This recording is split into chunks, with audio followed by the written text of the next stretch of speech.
a chapter by Nelson Mandela. Actually, it's a autobiography. ये एक extract है, part लिया हुआ है। और किसमें से? ऑटोबायोग्राफी। बायोग्राफी मतलब कोई और जब किसी की लाइफ के बारे में लिखता है, और ऑटो मतलब स्वयं, अपने आप। तो नेल्सन मंडेला की लाइफ कैसे ट्रांसफॉर्म हुई, कैसे वो एक खिलंदड़ बच्चे से एक सीरियस लॉयर बने, और उसके बाद उन्होंने अपने देश के लिए फ्रीडम फाइटिंग की। देश के लिए नहीं कहेंगे, ये कहेंगे कि देश में ही दो रेसेस थी। तो एक जगह अपार्थेड को लेके, यानी रंग भेद को लेके जो भेदभाव होता था, रेशियल डिस्क्रिमिनेशन था, उसको एंड करने के लिए मंडेला ने कितने लंबे समय स्ट्रगल किया और क्या उनको रिजल्ट मिला, वो इस चैप्टर में हम देखेंगे। तो हम इसका सिंपली सिनॉप्सिस देख रहे हैं। अब आप देखेंगे, this chapter describes the life journey of Nelson Mandela and the struggle of South Africa against apartheid. तो साउथ अफ्रीका, यहाँ पे ये अगेंस्ट एक प्रपोजिशन है जो जिसका मीनिंग होता है विरुद्ध। तो ये चैप्टर पूरी लाइफ जर्नी नेल्सन मंडेला की बता रहा है, जिसमें उनका स्ट्रगल बताया गया है, जो उन्होंने अपार्थेड के खिलाफ किया, यानी रेशियल डिस्क्रिमिनेशन के खिलाफ किया, रंग भेद के खिलाफ किया, गोरे काले का जो भेदभाव होता था, वो यहाँ पे आप समझ के चलिए। It begins with the historic day 10 May 1994 when Mandela became the first black president of South Africa. तो ये एक बड़े गौरव की बात थी। अब तक साउथ अफ्रीका में केवल वाइट प्रेसिडेंट ही सेलेक्ट होते आ रहे थे, लेकिन पहली बार ऐसा हुआ है 1994 में, जब यहाँ की हिस्ट्री में, साउथ अफ्रीका की हिस्ट्री में पहले ब्लैक प्रेसिडेंट वो बने। Leaders from many countries came to see this important. मतलब वो जो पहली बार जो मतलब इनको ये इलेक्ट करा था प्रेसिडेंट, तो मतलब उसका क्या कारण क्या था, क्यों करा? एक्चुअली जैसे इंडिया में ये हुआ था ना, एक बार हुआ था कि गांधी जी को उतार दिया गया था ब्लैक बोल के, साउथ अफ्रीका में शुरुआत हुई थी। When Gandhi ji completed his law graduation from London, he returned India. Then in the context of any case, he went to South Africa. He had a ticket of first class. Still he was pressurized to leave it, क्योंकि ये तो गोरे लोगों की bogie है, यहाँ पे काले लोग नहीं बैठ सकते, तो उनको धक्का देके निकाल दिया गया। तो वहाँ पे ये भेदभाव चलता था। यही अमेरिका में हुआ था, बराक ओबामा जो पहले बने थे। बस ये एक समझ लीजिए एक शुरुआत हुई, जो पहले मंडेला बने, फिर 2000 के 2000 के बाद ही अराउंड वो 2 बार बराक ओबामा भी रहे थे वहाँ पे। तो इस तरह से एक सिलसिला चला। तो ये इनका किसी बाहरी लोगों से संघर्ष नहीं था, वहाँ पे धीरे धीरे रंगभेद आता गया। जैसे भारत में कास्ट सिस्टम के लिए बोलते हैं ना, ये पहले ऐसे भेदभाव होता था, थोड़ा कह सकते हैं कुछ ज़्यादा होता था, हमारे शास्त्रों में नहीं था, लेकिन लोगों ने इसको विकृत कर दिया। लेकिन हालात तब बिगड़े जब मुगल आए, फिर अंग्रेज आए, तो उन्होंने रूल करना स्टार्ट कर दिया था इंडिया में। तो अंग्रेजों ने भी ऐसी चीज़ें की थी, यहाँ पे गोरे काले का बहुत भेदभाव किया, और उन्होंने भी एक क्लास सिस्टम लोगों के मन में डाला कि जो पढ़ लिख के क्लर्क्स बन गए थे वो अपर कैटेगरी थी, और जो वर्कर्स थे, किसान लोग थे, मजदूर थे, उनको बहुत नीची दृष्टि से देखा जाता था। तो वैसा ही कुछ यहाँ पे भी हुआ। तो ये उन्होंने अपनी पूरी लाइफ जर्नी लिखी है। तो उन्होंने स्टार्ट किससे किया है कि प्रिटोरिया नाम की एक जगह पे उनका जो शपथ ग्रहण समारोह हुआ, ओथ टेकिंग जो सेरेमनी है, तो किस तरह से वो, एक बार आप इसको पूरा ओवरव्यू हम लेंगे, फिर जहाँ प्रॉब्लम आएगी एक बार फिर पूरा डिस्कस करेंगे। तो मंडेला फर्स्ट ब्लैक प्रेसिडेंट बने। अब जो बहुत सारी कंट्रीज थी, मैनी कंट्रीज से बहुत सारे लीडर्स गए, डेलीगेट्स जाते हैं ना, इनवाइट करते हैं जब ओथ सेरेमनी होती है, तो अपने जो भी पड़ोसी देश होते हैं, मित्र देश होते हैं, उनके डेलीगेट्स को इनवाइट करते हैं। तो वो इस इम्पॉर्टेंट इवेंट को देखने के लिए आए। On this day a new democratic government was formed. ये पैसिव वॉइस है, इस दिन एक नई डेमोक्रेटिक है, देखो ये कोई जोर जबरदस्ती से नहीं बने हैं, लोगों ने इनको वोटिंग करके जिताया है बकायदा, जिसको प्रजातंत्र कहते हैं। तो डेमोक्रेसी की जीत हुई और लोगों ने अपना नेता चुना और मंडेला को चुना। And people of all races were finally treated equally. अब कोई गोरे काले का भेद नहीं था, सभी रेसेस के लोगों को इक्वली ट्रीट किया गया। अब इसमें चैप्टर में एक खास बात आई है कि 2 राष्ट्रगान गाए गए थे, ठीक है, एक गोरे लोगों का और एक काले लोगों का। तो इसका ये मैसेज था कि अब सब इक्वल है। उससे पहले सिर्फ गोरे लोगों का राष्ट्रगान गाया जाता था। Mandela remembers how black people were treated unfairly for many years. तो मंडेला को सारे दिन याद आ रहे थे। देखो इसमें एक चैप्टर में एक लाइन आई है कि आज वो ही सारे जो ब्यूरोक्रेट्स थे वो उनको सल्यूट कर रहे थे, सारे आर्मी ऑफिसर्स उनको सल्यूट कर रहे थे, जो 27 ईयर्स पहले उनको गिरफ्तार करने आए थे और उन्होंने जेल में डाला था। तो अरेस्ट करने वाला, अब इनकी हस्ती देखिए, इनका संघर्ष देखिए कि इन्होंने हार नहीं मानी, अपने आप को प्रूव किया कि जो इनको अरेस्ट कर रहे हैं आज वो इनको सल्यूट कर रहे हैं एक प्रेसिडेंट के रूप में। सबसे बड़ी पोस्ट इन्होंने उस राष्ट्र की हासिल की, और वो भी डेमोक्रेटिक वे से, किसी जोर जबरदस्ती, मारपीट, खून खराबे से नहीं, बहुत फेयर तरीके से। तो बहुत सालों तक ब्लैक लोगों को अनफेयरली ट्रीट किया जाता था। मंडेला को सारे दिन याद आ रहे थे। They were not allowed basic rights like freedom of movement, proper education and respect. उनके बेसिक राइट्स भी छीन लिए गए, उनको किसी तरह की कोई स्वतंत्रता नहीं थी, अपनी इच्छा से वो कहीं आ जा नहीं सकते थे, शिक्षा नहीं मिलती थी, सम्मान नहीं मिलता था। The white government controlled everything, जो गोरों की सरकार थी वो हर चीज़ को कंट्रोल करती थी। And black people suffered greatly, और काले लोग बहुत बुरी तरह से सफ़र करते थे, यानी कष्ट उठाते थे, दुख पाते थे। Mandela says that in his childhood he thought freedom meant doing small things like playing and moving freely. अब देखो मंडेला ने अपना पूरा एक टीन एज डिस्क्राइब की है कि बचपन से वो क्या सोचते थे कि फ्रीडम का क्या मतलब है, आज़ादी क्या होती है।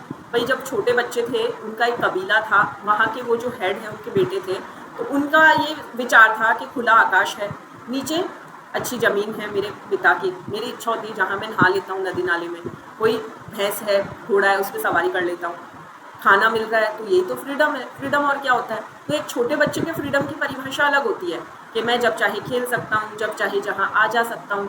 लेकिन जब वो बड़े हुए, but as he grew up, जब वो बड़े हुए, he understood that real freedom means living with dignity, respect and equal rights. तो ये बोल्ड में किया हुआ, इसका मीनिंग समझिए। जब वो बड़े हुए तो उनको समझ में आया कि सच्ची आज़ादी क्या है, अपने एक सम्मान के साथ डिग्निटी से रहना, अपना रिस्पेक्ट मेंटेन करके रहना, स्वाभिमान के साथ रहना, और एक जैसे अधिकार। ऐसा नहीं कि ट्रेन में, मेट्रो में, बस में ट्रैवल कर रहे हैं तो गोरे लोग सीट पे बैठे और काले लोगों से कहा जा रहा है कि आप नीचे ज़मीन पे बैठिए, आपको सीट नहीं मिलेगी, सीट खाली है तो ठीक है बैठ जाओ, अदरवाइज पहले हम बैठेंगे। तो अब जब उनके साथ ये भेदभाव हुआ तो उन्हें अच्छा नहीं लगा। फिर उन्होंने लॉ ग्रेजुएशन किया, अच्छी खासी उनकी जॉब चल रही थी, लेकिन उन्हें ये अच्छा नहीं लगा। फिर यहाँ पे अभी आगे ये बात आएगी कि 3 तरह की रिस्पॉन्सिबिलिटीज़ होती है एक पर्सन की। सबसे पहले अपने प्रति, अपने परिवार के प्रति, और फिर अपने लोगों के प्रति। तो उनको लगा कि सारे काले लोग, उन्हें एक लीडरशिप चाहिए, तो मंडेला ने वो लीडरशिप उनको दी। Mandela says that in his childhood, ये हो गया। आगे देखिए, he joined the struggle against apartheid and fought for justice. अब उनको लगा ये चीज़ बहुत गलत हो रही है, काले लोगों के साथ अच्छा व्यवहार नहीं हो रहा है, तो उन्होंने जो इसका स्ट्रगल चल रहा था, और देखिए यहाँ बहुत सारे ऐसे नाम उन्होंने लिए हैं जिनकी लीडरशिप उन्होंने ज्वाइन की थी, उन्होंने उन सबको याद किया है, और ये स्वतंत्रता उन्हें समर्पित की है कि मेरे अकेले से ये स्वतंत्रता नहीं मिली, इसमें बहुत लोगों का रोल है। और आपकी जो टेक्स्ट बुक है उसमें वो इमेजेस भी दी हुई है, तो उन्होंने बहुत, देखो मॉडेस्ट है, बहुत विनम्र है, उन्होंने डेडिकेट की है कि मैं इन सब लोगों का शुक्रगुजार हूँ कि इन्होंने मेरे साथ कंधे से कंधा मिला के संघर्ष में हिस्सा लिया। अनफॉर्चुनेटली वो लोग जिंदा नहीं हैं, लेकिन उन्हें भी मैं सैल्यूट करता हूँ कि उनके संघर्षों की वजह से आज हम स्वतंत्र हुए हैं। तो उसके बाद उन्होंने कितने साल, देखिए, he was sent to prison for 27 years. तो इसमें भी क्वेश्चन बन जाता है कितने साल रहे, 27 years. Even in prison he stayed strong and continued his fight for freedom. तो ऐसा नहीं कि अगर प्रिजन में डाल दिया है तो उनका मिशन खत्म हो गया, डर गए, उन्होंने अपना नाम वापस ले लिया, नहीं, वो स्ट्रॉन्ग बने रहे और फ्रीडम के लिए उन्होंने अपनी लड़ाई जारी रखी। Mandela also shares a deep idea. अब क्या कह रहे हैं, देखिए 2 तरह के लोग होते हैं। एक होते हैं ऑप्रेस्ड, जो दबे हुए हैं, जिन्हें दबाया गया है, वो है ब्लैक पीपल। वो फ्री नहीं है because they are treated unfairly, क्योंकि उनके साथ बहुत बुरा व्यवहार हो रहा है। और ऑप्रेसर, जो वाइट रूलर्स हैं, जो गोरे लोग शासन में थे, सत्ता में थे, वो दबा रहे हैं। और also not truly free, free तो ये भी नहीं है, because they are controlled by hatred and fear. तो ये देखो एक थोड़ी सी डीप फिलॉसफी की बात आ गई कि अगर किसी ने किसी को काम पे रखा, अब वो सर्वेंट घर पे कोई काम हो गया, काम करने नहीं आई, तो अब वो जो मिस्ट्रेस है उसको बड़ा गुस्सा आ रहा है, क्यों नहीं आई, मैं तो सैलरी देती हूँ, इतनी चीज़ें देती हूँ, आती क्यों नहीं है। अरे भाई, उसको कोसने के बजाय, उसको उस पर चीखने के बजाय, उसका इंतज़ार 2 घंटे बैठ के करने के बजाय अगर तुम खुद उठो और अपने घर का काम कर लो तो ज़्यादा इजी काम है ना वो। तो इसका मतलब वो तो नौकर है, वो तो पेमेंट ले रही है, सैलरी ले रही है, इसलिए वो तुम्हारे झूठे बर्तन साफ कर रही है, लेकिन तुम भी तो नौकर ही हुए ना। अगर तुम्हें उस पर गुस्सा आ रहा है, तुम उस पर डिपेंड हो, तुम अपना काम खुद नहीं कर पा रहे, और तुम नफरत में इतने अंधे हो चुके हो, क्रोध में इतने अंधे हो चुके हो कि तुम उसकी परिस्थिति नहीं समझ रहे, तो तुम भी तो उस नफरत और भय के शिकार हो।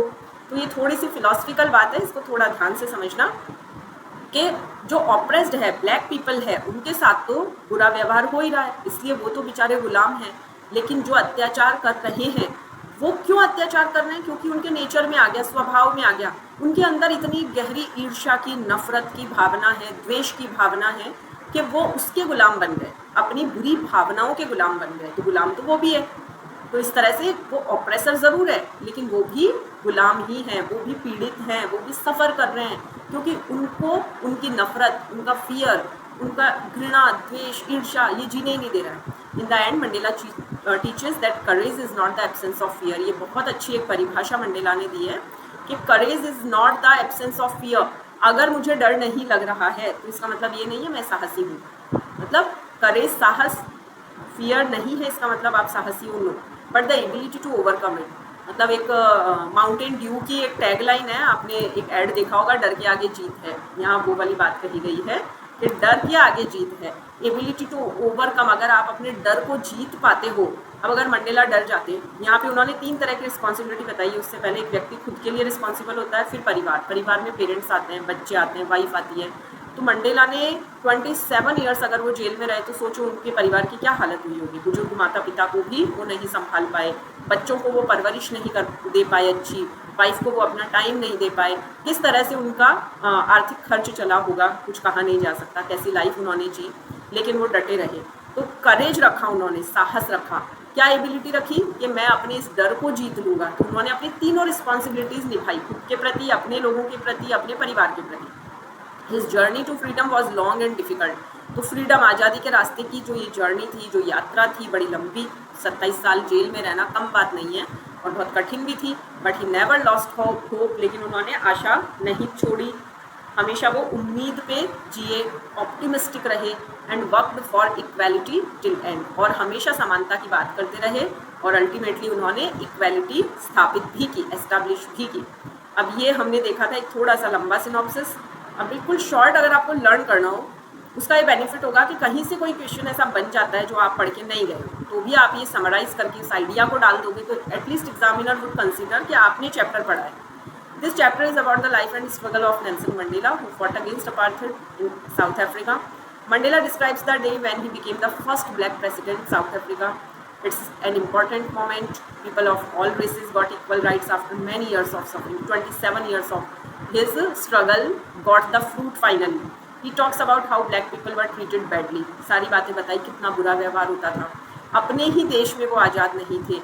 They were not free in their own country. Mandela and many others struggled for freedom. तो बहुत सारे लोग थे उनके साथ, अकेले नहीं थे। 27 ईयर्स प्रिजन में रहे, but he didn't give up. Give up एक फ्रेजल वर्ब है, इसका मतलब होता है छोड़ना, त्यागना। त्यागा नहीं उन्होंने संघर्ष। And freedom is not just for one person, एक लोग, मतलब ये किसी का एक व्यक्तिगत मामला नहीं है, ये सबको मिलना चाहिए। He also says that both the oppressor and oppressed are not truly free, कि अगर हम काले लोग प्रेशर में थे तो गोरे लोग भी कम दुखी थोड़ी थे, वो अपनी घृणा से ही परेशान थे। तो एंड में उन्होंने क्या बताया कि डर के आगे जीत है, अपने डर को जीत लो, ओवरकम फियर। तो उनकी जर्नी कठिन ज़रूर थी, लेकिन उन्होंने कभी भी आशा नहीं छोड़ी, हमेशा वो होपफुल रहे। ठीक है, ये हमने शॉर्ट में पढ़ा। अब कोई चैप्टर का ऐसा टेक्स्ट का पार्ट है जो आपको पर्टिकुलर समझना है या कोई क्वेश्चन आंसर डिस्कस करना है, तो वो अब आप अपनी प्रॉब्लम बताइए, उसको हम डिस्कस करते हैं।